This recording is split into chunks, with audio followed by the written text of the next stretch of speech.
নিরাপত্তা সংকটে পাকিস্তান সুপার লিগের বাকি অংশ অনুষ্ঠিত হবে সংযুক্ত আরব আমিরাতে। এক বিবৃতিতে এই তথ্য নিশ্চিত করেছে পাকিস্তান ক্রিকেট বোর্ড।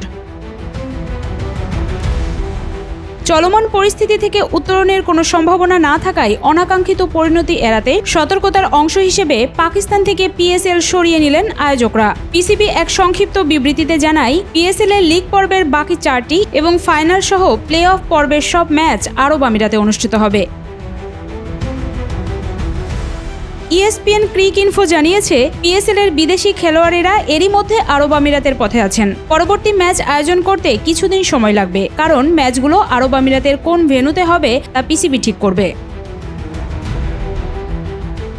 মূল সূচি অনুযায়ী বাকি 8 ম্যাচের 4টি রাওয়ালপিন্ডিতে, 1টি মুলতানে এবং 3টি লাহোরে হওয়ার কথা ছিল। পিসিবির পক্ষ থেকে এর আগে বিবৃতিতে জানানো হয়, লিগের সূচি পুনর্নির্ধারণ করা হবে, তবে পাকিস্তান থেকে টুর্নামেন্টটি যে সরিয়ে নেওয়া হবে সেটা তখন জানানো হয়নি।